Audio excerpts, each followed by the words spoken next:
A todo esto estamos haciendo nosotras un reportaje sobre las dificultades tecnológicas que pueden llegar a tener los jóvenes que tienen discapacidad tanto auditiva como visual en la zona metropolitana de Guadalajara. Entonces estamos haciendo diferentes entrevistas como para complementar todo este reportaje. Qué padre, me da mucho gusto que se interesen por estas temáticas. Podríamos empezar con las preguntas. ¿O quisiera que me contaras algo más? Sí, ok. ¿Cuáles son las dificultades tecnológicas que tienen las personas con discapacidad auditiva y visual? Bueno, las personas con discapacidad, en términos generales, enfrentan muchas problemáticas. Una de las más importantes o recurrentes que debemos de señalar es la falta de accesibilidad universal en los distintos espacios, en los procesos, en los ambientes, porque las personas con discapacidad viven rodeadas de distintas barreras todo el tiempo, barreras físicas, barreras actitudinales, que les impiden una participación plena, independiente, autónoma, significativa en la sociedad. En el caso concreto de las personas con alguna discapacidad auditiva o personas sordas o sordos, sordas, así como les podemos llamar, tienen muchas complicaciones, sobre todo en el acceso a la información, el realizar algún trámite, el realizar alguna compra, el acudir a la escuela, les representa una gran dificultad, ya que la sociedad está generada bajo una lógica imperante desde los procesos de comunicación hablada, escrita y escuchada. Entonces ellos, al no tener estas características, pues se encuentran con distintas barreras todo el tiempo. Y muchas de estas barreras que impiden su participación, que impiden su crecimiento y su desarrollo, pues son las que van generando una violación histórica y sistemática a sus derechos humanos.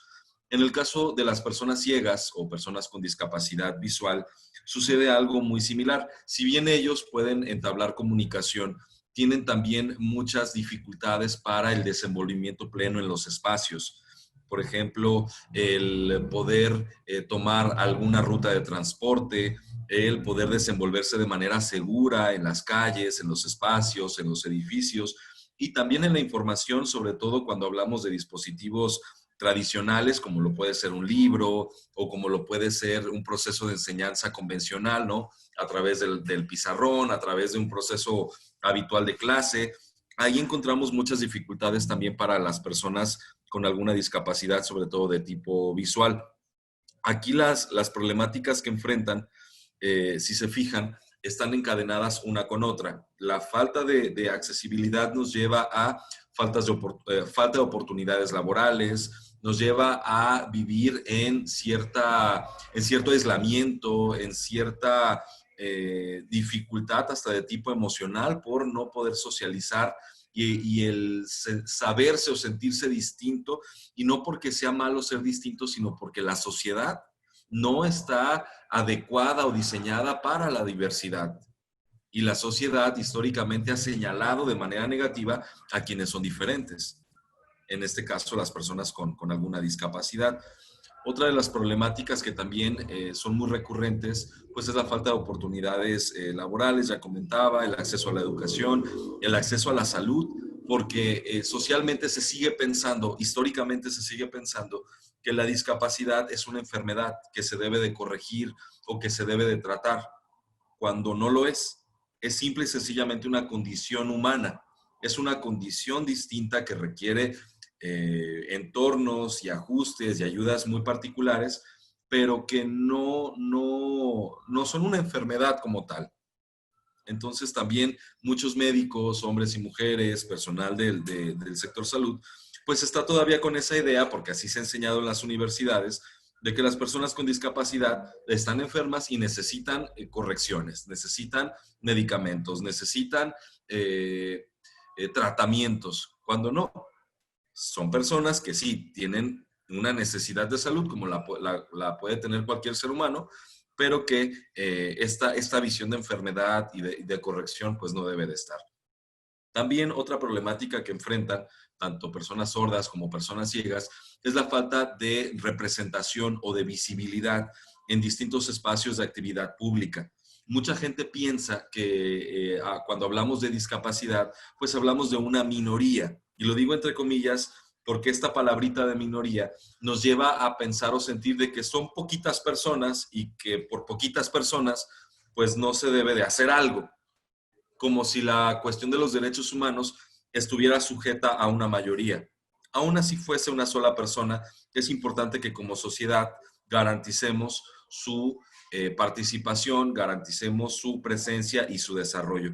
Entonces, esta falta de visibilidad o de representatividad también representa un problema, porque se sigue invisibilizando, se sigue pensando que no hay, se sigue pensando que son poquitos, se siguen pensando muchas cosas negativas y esto da pie a muchos estereotipos, ¿no? Por ejemplo, que las personas ciegas son muy corajudas, por ejemplo, o que siempre están de malas, o que los sordos son raros y que utilizan la lengua de señas y parecen changuitos.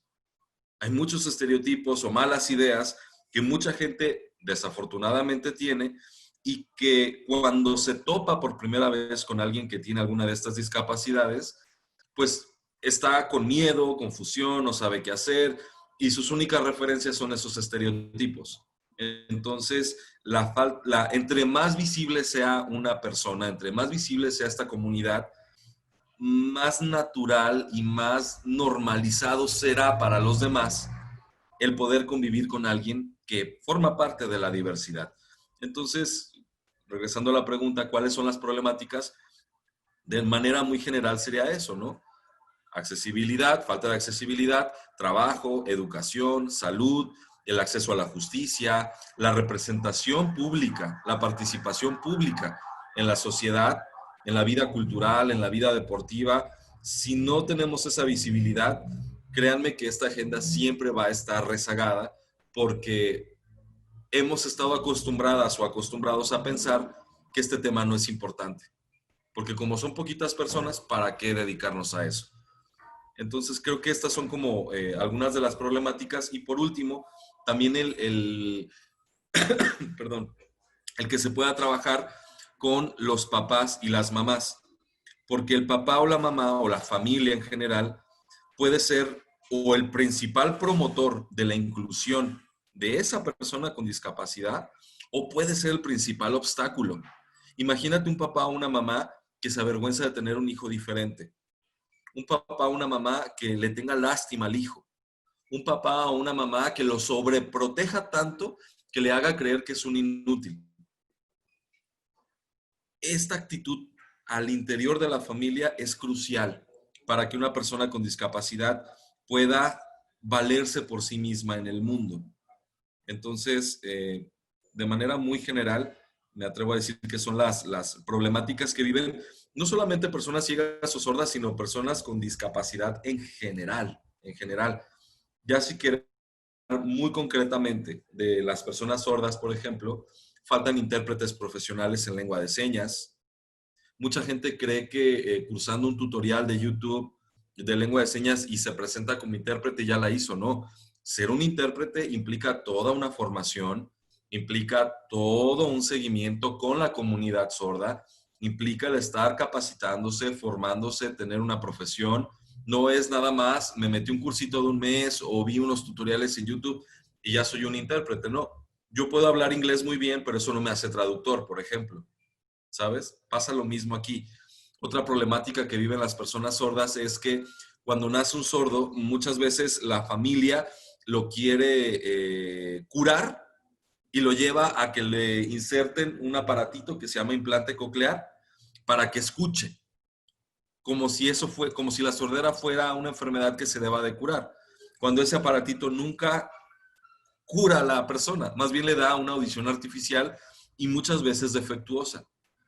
Entonces, esta visión de que la sordera es mala, pues meten en muchos problemas, porque además estas operaciones que te abren el cráneo y te meten un aparatito ahí, pues no son 100% seguras y no a todos les sirven.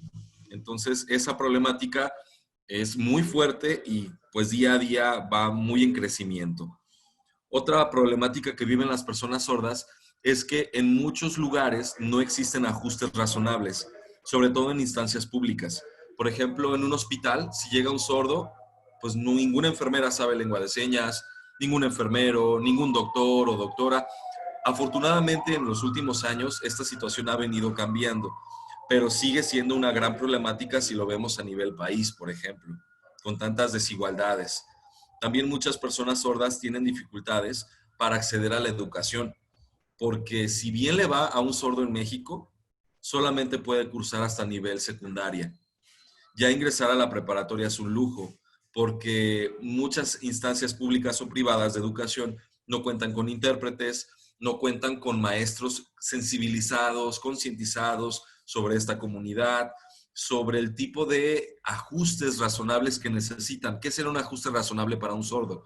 Por ejemplo, los sordos tienen dificultades para escribir en español, y un español académico o elevado o profundo que manejamos en las universidades, por ejemplo. Un sordo puede escribir español muy básico, porque el español necesita de una memoria auditiva y de una lógica auditiva que ellos no tienen. Entonces, en las escuelas, un ajuste razonable sería bueno, no te dejamos un ensayo, pero sí un videoensayo, por ejemplo. Y en el videoensayo puedes generar todas tus ideas y toda tu investigación en lengua de señas. Así se maneja en Canadá, así se maneja en Estados Unidos, en Japón y en distintos países europeos. En Colombia se está empezando a manejar. Aquí todavía nos falta un poco de eso. En el caso de las personas ciegas, por ejemplo, pasando ahora de este otro lado, pues está mucho la problemática, uno, de la accesibilidad al espacio.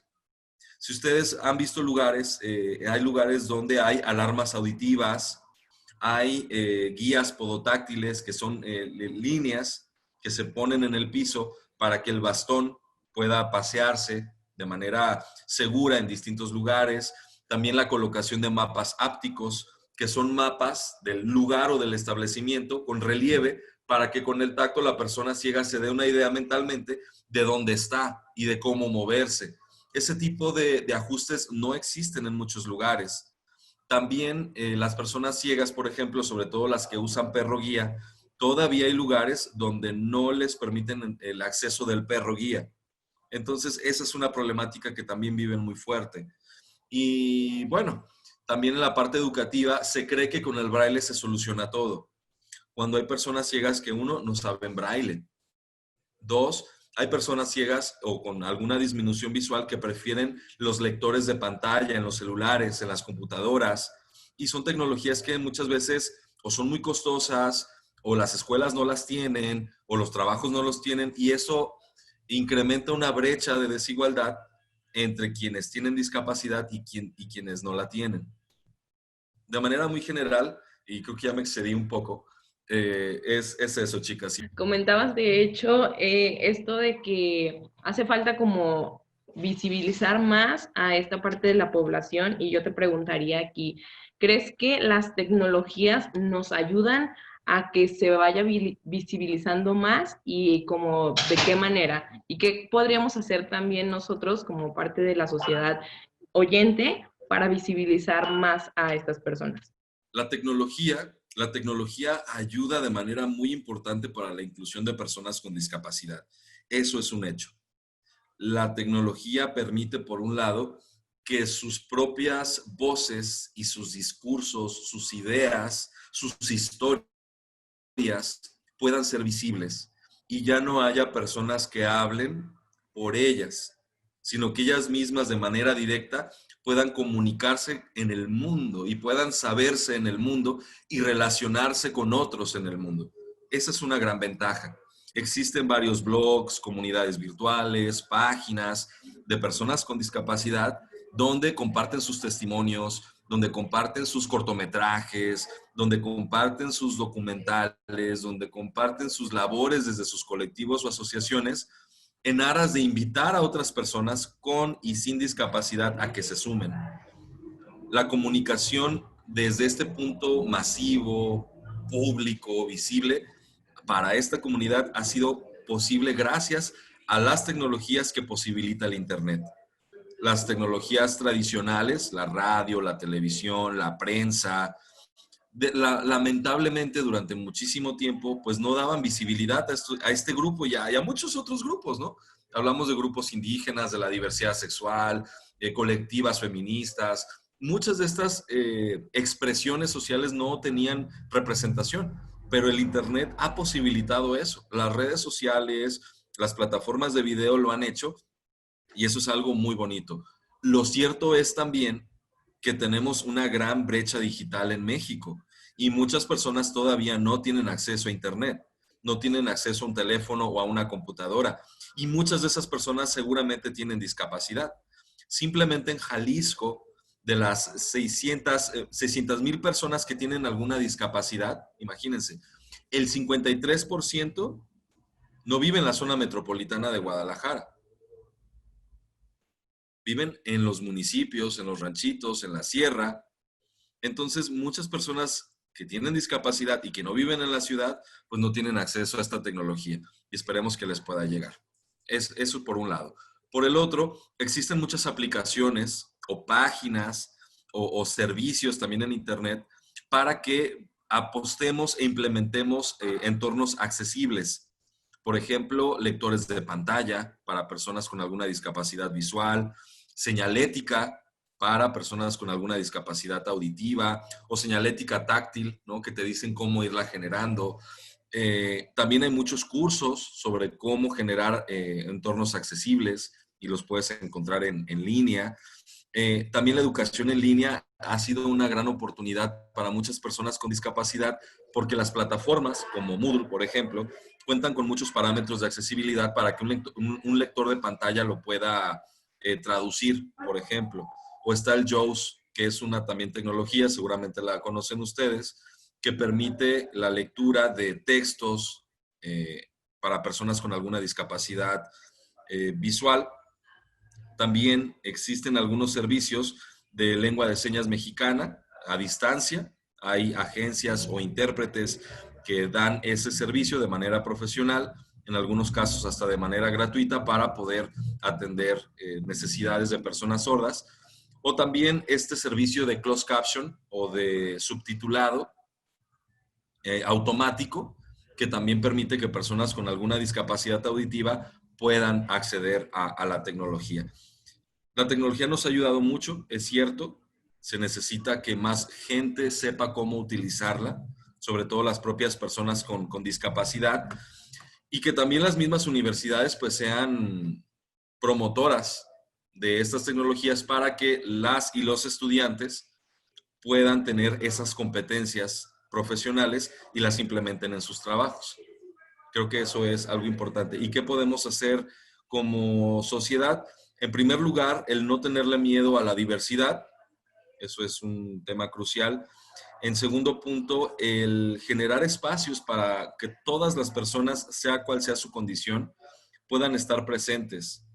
Yo incluso las invitaría a ustedes o a la gente que pueda estar viendo su trabajo que piense un momento y se detenga un momento y vea de qué manera puede generar un entorno accesible para alguien que no camina, para alguien que no ve, para alguien que no escucha. A lo mejor ni siquiera necesitamos los grandes conocimientos, necesitamos apertura, necesitamos empatía, necesitamos no tenerle miedo a otro ser humano, porque el miedo es el que nos detiene. Cuando somos capaces de trascender ese miedo, las cosas se van a ir dando solas. La misma persona con discapacidad te puede ir diciendo cómo hacerle. Aquí necesitamos de mucha creatividad, de mucha inventiva para que un ajuste razonable pueda existir. Ajuste razonable es el concepto que la Organización de Naciones Unidas ha generado para hablar de esos cambios o adecuaciones de lo que ya existe para que pueda ser accesible para una persona con discapacidad. Un ajuste razonable elimina una barrera. En este caso, si nosotros quisiéramos elaborar, no sé, algún producto audiovisual para las personas con discapacidad, ¿cuál sería la mejor manera de poder elaborarlo? Hay varias recomendaciones, si me permiten. La primera, que el contenido pueda estar socializado con la comunidad de personas con discapacidad de la cual va a hablar. Por ejemplo, si yo voy a hacer un reportaje sobre personas sordas, lo ideal es que me acerque con las personas sordas y con las familias de las personas sordas y decirles, oye, tenemos este proyecto, esta es nuestra investigación, ¿qué te parece? ¿qué me puedes compartir? Porque mucha de la información que se ha generado a través de la historia, pues se ha hecho sin tomarlos en cuenta. Entonces, el que tú tengas ese referente y además los tomes en cuenta y te compartan cosas, da una legitimidad mucho más fuerte a tu trabajo y puede hacer que ese trabajo sea mucho más útil para lo que necesite esa comunidad o lo que necesite esa familia o lo que necesite esa persona. Lo mismo pasa con las personas ciegas. Primer paso es que cualquier proyecto o contenido se pueda socializar para que sea algo legítimo. 2, en términos de accesibilidad, hay que pensar en todas las herramientas que tenemos a nuestra disposición. Si es una producción audiovisual, hay que incorporar el servicio de interpretación en lengua de señas. Eso es fundamental. Y que este servicio lo preste una persona que sepa verdaderamente, que sea un profesional.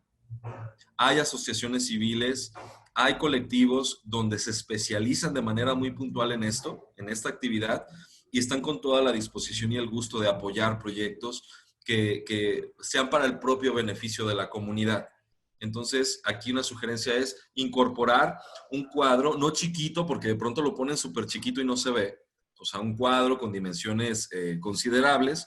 Existe el marco europeo, donde nos dice que el cuadro tiene que tener ciertas características, poco más de un cuarto de la mitad de la pantalla, para que se pueda ver de manera clara. Hay personas o habemos entusiastas que preferimos que el intérprete ocupe la mitad de la pantalla para que se vea de manera clara la gestualidad, los movimientos que implica el contenido. Otra recomendación es, además de tener al intérprete, agregar subtítulos.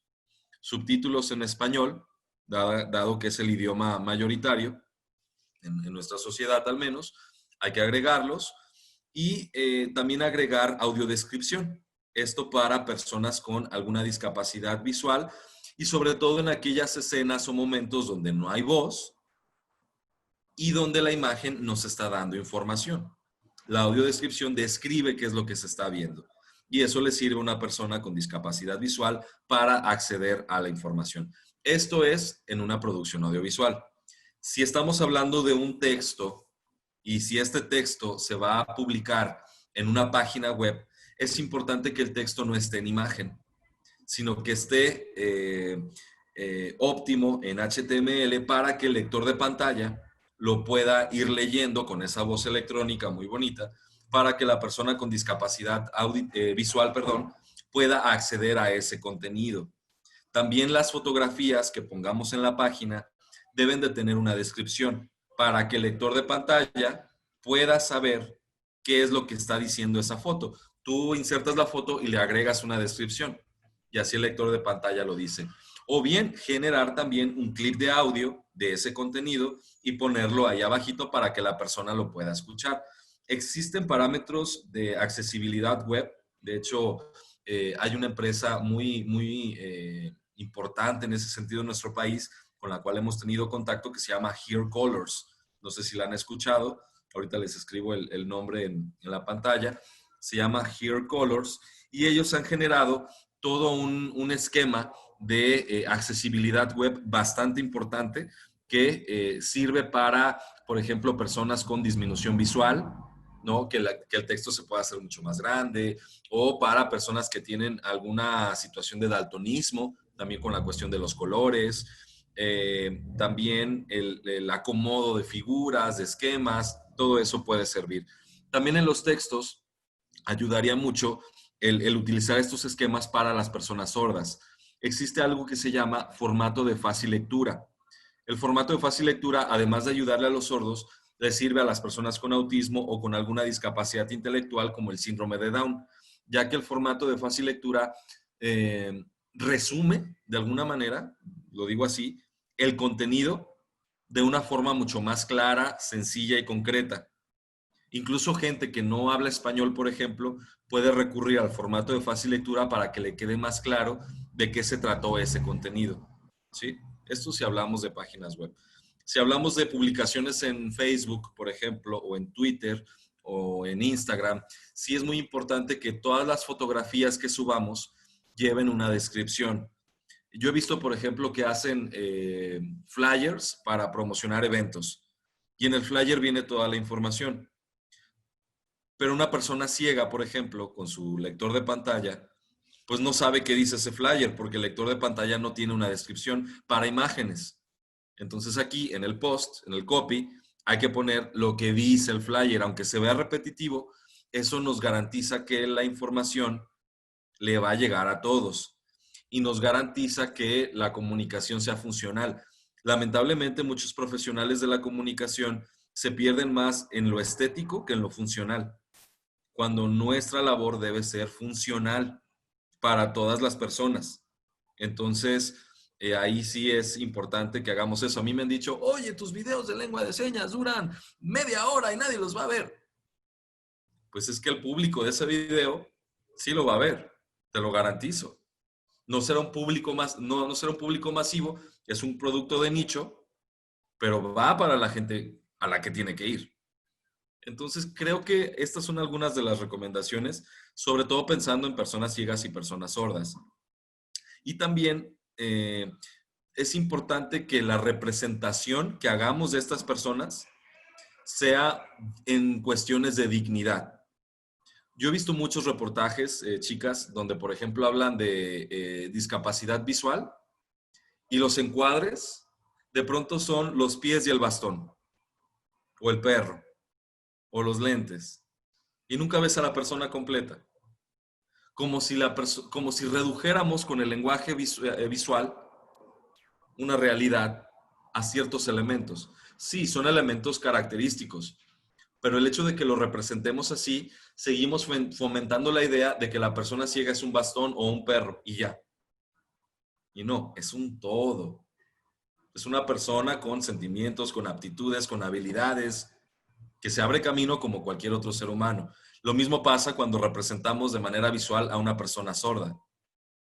Ah, sí, la foto o el encuadre de video con las manos o el aparatito. Muestra a la persona completa, porque es eso, un ser humano completo.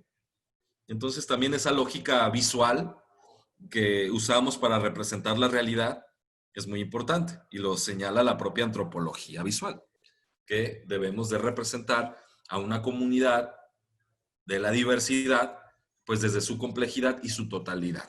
Y hablando de esta representación, yo estuve checando pues las redes y todo esto, que el año pasado pues tuvieron varios eventos aún con esto de la pandemia y pues me gustaría saber qué cambió para hacer estos eventos, qué cosas tuvieron que implementar quizás y cuáles fueron como tal los eventos que ustedes estuvieron haciendo. Sí, vaya que este año pasado fue bastante difícil, sobre todo en las actividades que hacemos aquí en la dirección. Nuestro trabajo, y les platico un poquito, la Dirección Estatal de Inclusión a Personas con Discapacidad forma parte de la Subsecretaría de Derechos Humanos del Gobierno de Jalisco. Entre nuestras facultades se encuentra el generar proyectos de alto impacto para la atención de personas con discapacidad y sus familias, tanto en la zona metropolitana como en el resto de los municipios que tenemos en Jalisco, que son 125. Entonces, una de nuestras labores es el trabajar con asociaciones civiles, con universidades, el dar capacitaciones, charlas y también orientar a la gente en general sobre todos los servicios y proyectos que tiene el gobierno de Jalisco en todas sus dependencias para la atención de personas con discapacidad. Somos la oficina de primer contacto. Tú llegas con nosotros, si tu problema es sobre violencia, bueno, te canalizamos al área correspondiente. Si tu problema es sobre educación, te canalizamos al área de educación. Si tu problema es de o interés o proyectos sobre cultura, te canalizamos a cultura o deportes, según esto, ¿no? Y bueno, el COVID nos hizo implementar medidas de accesibilidad de manera extraordinaria. Por ejemplo, la generación de contenidos. Ustedes saben que muchos nos decían, lávate las manos, ponte gel, ponte el cubrebocas, y muchas de estas campañas no eran accesibles para personas con discapacidad.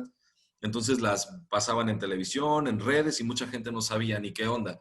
Entonces lo que hicimos nosotros fue hacer una serie de videos enfocados para cada tipo de discapacidad. Si tú eres una persona ciega, hay que seguir todas estas recomendaciones. Usa guantes, el bastón de sanitízalo, límpialo, esto, aquello, con recomendaciones muy puntuales para cada discapacidad. El arnés del perro hay que limpiarlo, personas sordas igual, personas con autismo igual, y generamos una serie de 10 videoclips, igual se los paso por correo, con medidas de accesibilidad, con subtitulado, con voz en español, con lengua de señas mexicana, con la finalidad de que le fueran de utilidad a la población. De hecho, el contenido lo hicimos en conjunto con asociaciones civiles y este fue como uno de las primeras acciones que tuvimos y esto fue gracias a las tecnologías. Utilizamos nuestras redes sociales, los grupos de WhatsApp, los grupos de Telegram, los correos electrónicos, el canal de YouTube para poder estar difundiendo toda esta información de manera accesible. Otra medida de accesibilidad que nosotros implementamos y que enfrentamos el año pasado, el gobierno de Jalisco generó un programa de apoyo económico que se llama Jalisco COVID-19, que se dieron distintos apoyos a personas que se vieron afectadas en sus ingresos porque los despidieron de las empresas o porque sus negocios pues o quebraron o ustedes saben toda esta cuestión económica que se vive en la sociedad. Entonces, estos apoyos económicos pues implicaban que te registraras, hicieras llamadas telefónicas y muchas cosas, ¿no? Y bueno, nos damos cuenta de que, imagínate, si te digo, habla por teléfono para inscribirte a tal programa, de entrada un sordo ya se quedó fuera. Entonces, ¿qué hicimos nosotros? Ese programa, establecimos un módulo de atención aquí en la dirección, donde de manera accesible, con toda la paciencia, la tranquilidad y con todo el apoyo, estuvimos registrando a personas con alguna discapacidad, ciegos, sordos, intelectual, psicosocial o motora, para que pudieran acceder a este servicio. También otra acción que tuvimos el año pasado con el contexto de COVID fue la creación de una línea telefónica que es la 075 para la contención de crisis. La discapacidad número 1 en México, chicas, es la de tipo psicosocial, la que se deriva de problemáticas de salud mental o cuestiones emocionales, esquizofrenia, bipolaridad, trastorno de personalidad. Entonces se habilitó esta línea telefónica donde los asesores y asesoras son personas con formación en psicología, en psiquiatría, en contención de crisis y que además recibieron una capacitación para la atención a personas con discapacidad. Paralelo a eso, lanzamos una línea de video call center para personas sordas que usan lengua de señas mexicana. La línea telefónica, ahí la pueden utilizar ciegos, personas con discapacidad motora y demás. La videolínea, hagan de cuenta que había 3 líneas de WhatsApp. La persona sorda se comunicaba por videollamada y ahí estaba siendo atendida por un intérprete profesional en lengua de señas, que le daba toda la atención correspondiente. Estos intérpretes también con formación y acompañamiento en psicología y en contención de crisis en ese sentido.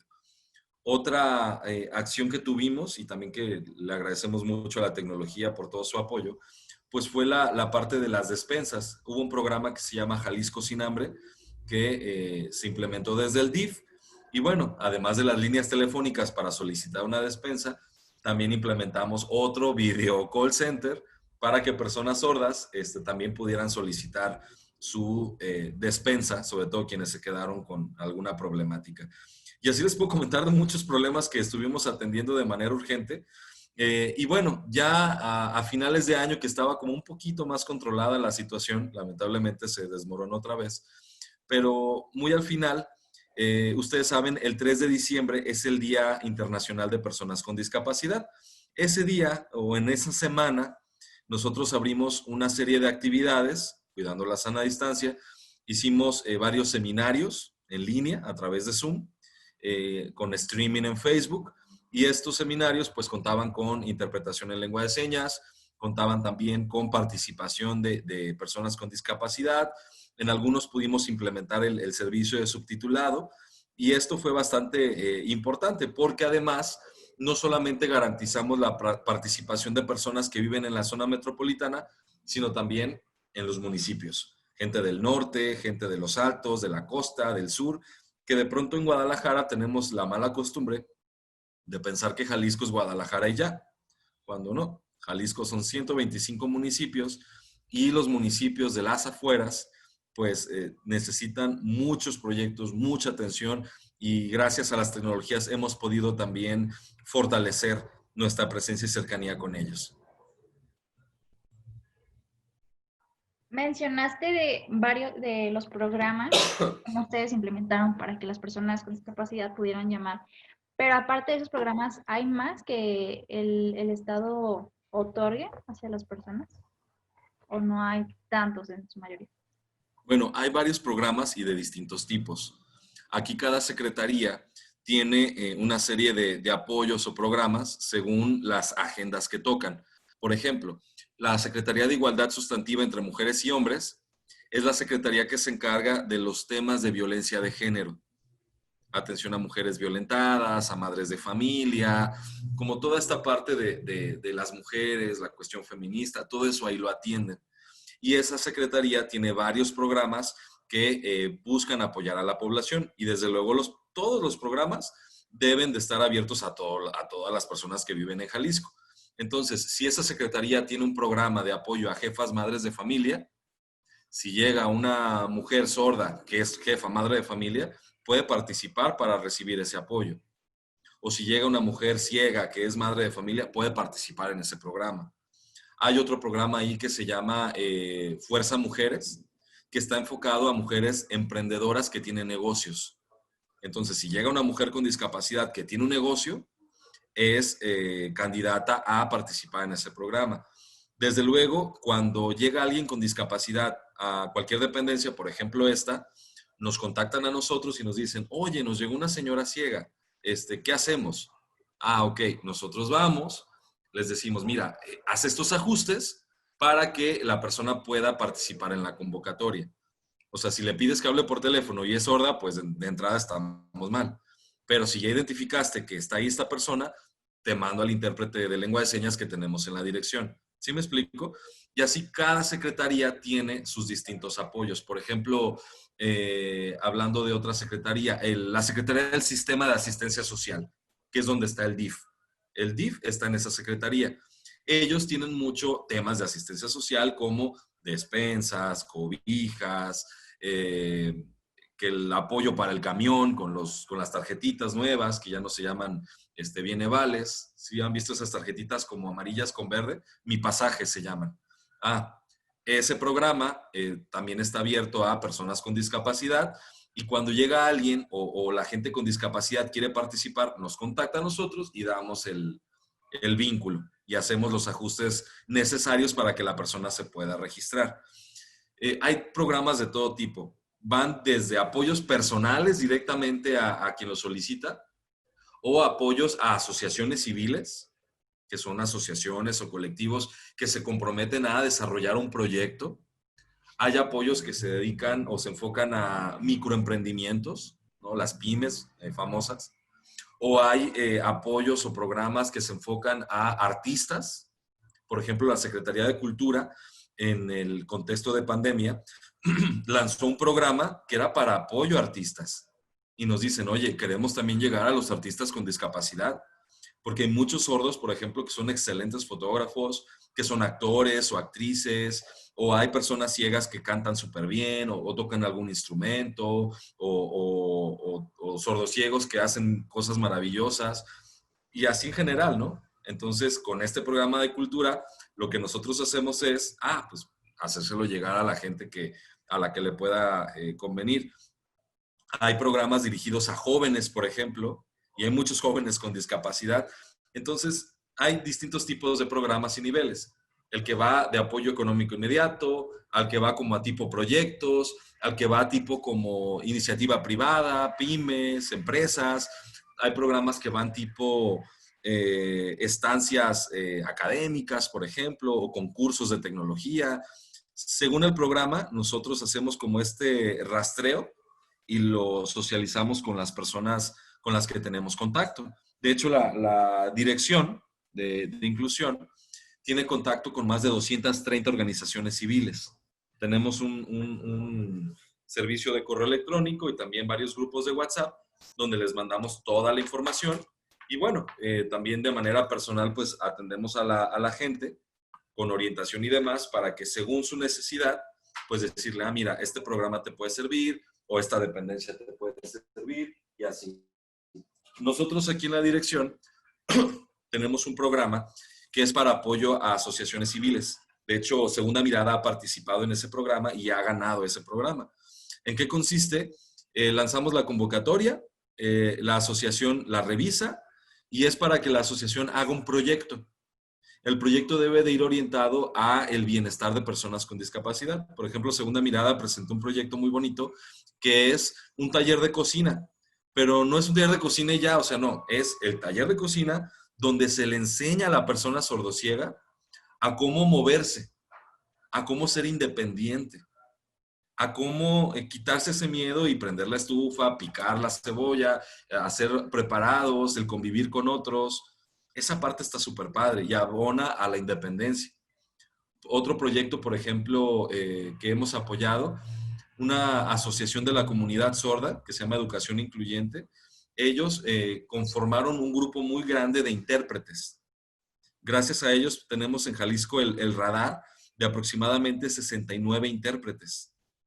Algunos más diestros que otros, algunos con más experiencias que otras. Pero el hecho de tener identificado a un grupo de personas que saben lengua de señas de una manera consistente, ya es un gran avance. Y eso fue un proyecto que se apoyó con nuestro programa. Otro proyecto que se ha apoyado es para la Asociación Mexicana que atiende a personas con discapacidad visual que está en Ixtlahuacán del Río. Ellos generaron un espacio, un taller, se llama AMPEP, y le generaron paneles solares para la iluminación y energía de ese lugar, porque es un lugar que ellos utilizan para talleres que les permite el emprendimiento. O sea, tú ciego, ¿cómo puedes generar un emprendimiento? Entonces ahí se apoyó ese proyecto. Y así hemos apoyado varios proyectos de varias discapacidades. Estos que les platico, pues están orientados a ciegos o sordos por la inquietud que me han comentado. Y bueno, si quieren más información del programa, se las podemos pasar. El programa este año 2021 tiene una bolsa económica de 3 millones de pesos, que esperamos en marzo pueda lanzarse la convocatoria y poderse entregar el recurso a las asociaciones que son seleccionadas ganadoras. Hay un jurado que revisa todos los proyectos y dice, este proyecto sí, este proyecto no, y ya los proyectos elegidos reciben el dinero. Y de hecho, nosotras estuvimos yendo algunos días al taller de cocina de Segunda Mirada. Entonces, pues estuvo muy padre, la verdad. ¿Saben de lo que hablo entonces? Sí, sí, sí, claro que sí. Y yéndonos poquito como al lado de la educación, ¿qué tan buena podremos definir que es esta educación inclusiva aquí en el estado? Bueno, hay un gran tema. En este momento de la historia estamos viviendo la transición entre el paradigma de la educación especial hacia el paradigma de la educación inclusiva. Todavía hay muchas dudas, polémicas, debates. La educación especial es importante, ha sentado bases muy valiosas. La educación especial en muchos casos tiende a generar espacios exclusivos para personas con discapacidad. Lo que busca la educación inclusiva es generar que los espacios que ya existen sean para todos y que los espacios reconozcan la diversidad de todos. No se trata de aislar, sino de abrir, ¿sabes? Entonces, estamos en esa transición. Hay personas con discapacidad, sobre todo de un tipo muy severo, hablando de, sobre todo, discapacidad intelectual, que muy posiblemente sí necesiten de este paradigma de la educación especial, de un lugar aparte, donde pueda aprender a su ritmo. Pero hay otros casos de discapacidad intelectual leve o personas sordas o personas ciegas que pueden incorporarse a las llamadas aulas regulares y que con ajustes, dichas aulas se llamen ahora aulas inclusivas. ¿Cuál sería un ajuste de una aula inclusiva? Pues que el maestro esté consciente de la diversidad, esté preparado para poder trabajar con un grupo diverso, número uno. Número dos, que las tareas, los materiales sean accesibles para cada tipo de alumno o alumna. Tres, que exista todo un equipo o una red de apoyo para que los alumnos que lo necesiten, alumnos o alumnas, puedan recurrir a él. Algún tutor, tutora, psicólogo, psicóloga, porque como seres humanos tenemos como gran reto pues el trabajar en diversidad. De pronto hemos estado acostumbrados a trabajar en tribus y cuando nos mezclan las distintas tribus nos genera ruido, ¿no? Yo, por ejemplo, me acuerdo de la universidad, había clases donde comunicólogos, con diseñadores, con animadores, con cineastas y con mercadotecnia, y de pronto éramos como, es raro. Ahora imagínate cuando hablamos de una condición de vida, con necesidades particulares. Entonces sí es necesario como ir trabajando, masticando, digiriendo esta parte de la diversidad. No solamente los profes, sino la propia escuela y los propios alumnos, y que haya un equipo de profesionales que pueda ir acompañando eso, para que lleguemos a tal punto hasta que se nos haga normal, hasta que se nos haga cotidiano. Por ejemplo, cuando las mujeres llegaron a la escuela, ¿no? Era algo raro. En grupos de 30 hombres había una mujer o dos. Ahora la situación es distinta y ya no se nos hace raro tener compañeros, compañeras, maestras. Pasa lo mismo aquí. Va a llegar un punto donde la discapacidad sea tan cotidiana que ya no nos haga ruido, pero necesitamos trabajar ese camino. Entonces, respecto a cómo estamos en Jalisco, pues desde luego hay muchas deudas históricas, morales. He visto que hay escuelas que se comprometen de manera muy, muy fuerte en generar estos ajustes, en capacitar a sus maestros, sobre todo en educación básica, pero también hay escuelas donde esto no sucede. Y esto se puede ver a muchas razones: falta de presupuesto, maestros que no están capacitados o maestros que son de la vieja escuela, que dicen, no, discapacidad, mándenlo al CAMP o mándenlo a la escuela especial. Entonces todavía estamos como en esa transición histórica de pasar de un modelo a otro. Yo creo que los esfuerzos que se están haciendo desde la Secretaría de Educación y desde las asociaciones civiles aquí en Jalisco van por buen camino. Falta más desde luego. Falta que haya intérpretes, falta que haya materiales, falta que haya investigaciones, sobre todo en los pueblitos o en los municipios, pero creo que las condiciones se están apenas dando. Y el hecho de que haya estudiantes que se interesen en estos temas, pues ya nos habla de otro momento histórico, ¿no? Muy distinto al que yo viví, por ejemplo, y yo no me siento un anciano. Digo, yo nací en los 80. Entonces creo que vamos como cada generación aportando lo que nos toca. Fausto, y ya por último, ¿cuáles serían las 5 recomendaciones que tú desde tu perspectiva y sabes todo el contexto nos podrías comentar que será para poder mejorar el sistema de educación que se vive actualmente para las personas con discapacidad? Aquí una primera recomendación es que todas y todos los que conformamos o hemos conformado el sector educativo debamos tener una fuerte voluntad para trabajar la diversidad, una fuerte voluntad y disposición de desaprender y aprender otras cosas. Esta parte es crucial. Si tengo voluntad, estoy abierto a aprender. Si tengo voluntad como maestro o como alumno o como autoridad educativa, puedo generar cambios. Es importante que nos abramos al cambio, sobre todo en un siglo como este, donde la vida va mucho más rápido y donde tenemos más diversidad que nunca. Y esto ha sido gracias a que se ha visibilizado esa diversidad. Entonces, aquí el paso o el primer requisito fundamental es que exista una voluntad. Y sobre todo porque somos personas con una formación. Somos personas conscientes, preparadas y que estamos al servicio. Un maestro está al servicio de la comunidad. Un estudiante está al servicio también de la comunidad porque se está convirtiendo en un profesionista. Una institución y sus directivos y las autoridades gubernamentales están al servicio. Y de pronto se nos olvida todo eso. Estamos al servicio de la vida humana, entonces hay que ir a tono con ella. Ese es como el primer punto. El segundo, el implementar medidas de accesibilidad en todos los sentidos, en los materiales, en los trámites, en los procesos, en la metodología de enseñanza, en las edificaciones. Imagínate que vieras la cantidad de casos que nos llegan de personas no en silla de ruedas y que de pronto las clases son en un tercer piso y no hay un elevador. Y no hay disposición para bajar la clase a una planta baja, por ejemplo.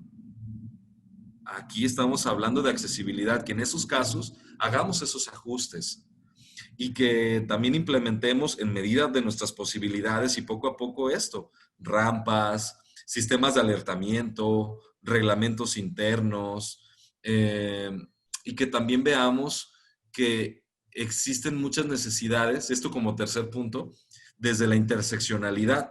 ¿Qué significa interseccionalidad? Que la discapacidad o cualquier otra condición no son etiquetas aisladas. ¿Qué quiero decir con esto? Muchas veces pensamos como, hay discapacidad allá, indígenas allá, de la otra religión allá, niñas allá, niños acá. No, hay personas que tienen todas esas condiciones. Imagínate que de pronto a la escuela le llegue un joven ciego que sea de origen mixteco, que más o menos habla español, ¿no? Y que aparte sea gay. Tenemos 3 condiciones muy complejas, ¿no? En una sola persona. Y es que así es la vida. Entonces sí debemos de ser como muy abiertos a que las condiciones humanas son complejas y la accesibilidad y la inclusión implica el respeto de todo eso, de todo eso. Y nos hace mucho ruido. Entre más diferente sea alguien, más ruido nos genera. Sí debemos de trabajar eso. Número 4, las escuelas, sea el kindergarten hasta la universidad, debe de tener un trabajo muy importante con los papás y las familias. Papás, mamás, familias. Vieran la cantidad de papás o mamás a nivel universidad que sobreprotegen tanto al hijo con discapacidad o a la hija que de pronto lo hacen un inútil. Y no, la persona tendrá una discapacidad, se tardará un poco más, tendrá otra manera de hacer las cosas, pero las hace por su cuenta. Y es lo que se busca, que la persona sea autónoma. Entonces, sí es necesario que trabajemos con papás y mamás para también quitarles, sobre todo a los papás y mamás nuevos, las ideas negativas, ¿no? De que, ay, el mundo se viene abajo porque mi hijo es ciego o es sordo, ¿sabes? Sí, esa parte es muy importante. Y número 5, que desde las escuelas redefinamos lo que se nos ha dicho hasta este momento. Porque hay lamentablemente muchos médicos o médicas de su edad o más jóvenes que desconocen sobre derechos humanos de personas con discapacidad y que cuando egresan de la carrera los ven como enfermos. Y no son enfermos. La discapacidad no es una enfermedad, es una condición distinta nada más. Enfermos podemos estar cualquiera. Entonces, sí, esta idea de lo diferente, irla desaprendiendo y que desde la escuela se pueda acercar a la realidad, porque la escuela pareciera funcionar como un planeta aparte y no es así. La escuela debe de estar en el centro de la vida pública. Lo mismo pasa con la diversidad sexual, que de pronto no tocamos el tema y nos da miedo. Ayer me tocó atender un caso de una niña trans con problemas de salud mental, discapacidad psicosocial, y vieran qué problemática había, porque a la gente le da miedo, por una cosa o por la otra. Ahora imagínate las dos. Sí es necesario que la escuela se abra a los debates actuales y a la diversidad actual, que no funcione como ese planeta aislado, aparte, con su programa de estudios muy del 2000, si bien le va a la escuela, ¿sabes? Creo que esa parte sí es bien importante. Por ejemplo, en comunicación. A mí en comunicación nunca me hablaron de accesibilidad, nunca me hablaron de, por ejemplo, la representación visual de la gente. Cómo fotografiar de manera digna a una persona. Cómo implementar subtítulos. Cómo implementar el recuadro para una persona intérprete. Cómo usar señalética En diseño, por ejemplo, teníamos materias de diseño. Para una persona con autismo o síndrome de Down, eso no me lo enseñaron en la escuela, eso yo lo aprendí aparte. Entonces, creo que todas las carreras pueden aportar mucho. Hay arquitectos o arquitectas que nunca hablan de accesibilidad. Imagínate qué grave es eso. De pronto nos llegan reportes de rampas súper empinadas en edificios públicos o privados. Lo primero que les preguntamos, ¿y esa rampa? No, pues la hicimos a como Dios nos dio a entender. Hay toda una normativa, pero el arquitecto y los de obra, pues sin saber, pues así la hicieron, ¿sabes? Entonces sí es importante que la escuela se abra para que los profesionistas actuales salgan con esa conciencia. Y no solo de discapacidad, hablo de toda la diversidad habida y por haber. Y te lo comento yo en particular, y te comparto un poquito de mi historia, soy muy breve. Yo soy hijo de papás sordos. Mi papá y mi mamá son sordos. Totalmente, ellos utilizan la lengua de señas mexicana. Mi familia es una familia sorda. Mis primos, mis tíos, tías. Entonces, yo aprendí a hablar español hasta los 5 o 6 años cuando llegué al kinder y a la primaria. Entonces, desde ahí te puedo decir, pues todo lo que te he dicho en esta hora, ¿no? Que no porque tengas tú la discapacidad en carne propia o porque la vivas muy cercana con un familiar, le vas a entrar al tema. Es un tema público. Es un tema que todas y todos debemos de tratar, porque tú no sabes en cualquier momento si tú puedas vivir sordera o ceguera. Tú no sabes si algún hijo o hija tuyo pueda venir así, o alguien muy cercano, ¿no? Tu papá, tu mamá, un hermano, tu pareja, no lo sabemos. La discapacidad, nadie se escapa de la discapacidad. Nadie está exento. Entonces, sí es importante eso, ¿va? Que la escuela se abra y sea ese espacio de que esté al centro de la vida pública. Yo es siempre lo que le he dicho a las escuelas. Siempre, siempre, siempre, siempre, siempre. Pero bueno, creo que ya me alargué, chicas. No, está bien. Me emociona verlas y por eso luego me dan en mis meros moles. Qué bueno, pues muchas gracias, Rodolfo, por haber compartido con nosotras esta hora y tanta información. Creo que nos dejas también a nosotras más ganas de seguir investigando sobre este tema. Pues nos vemos, chicas. Cualquier Nos vemos. cosita, Ahí te mando un andamos mensajito. al pendiente, ¿va? Sí, gracias. Gracias. Bye.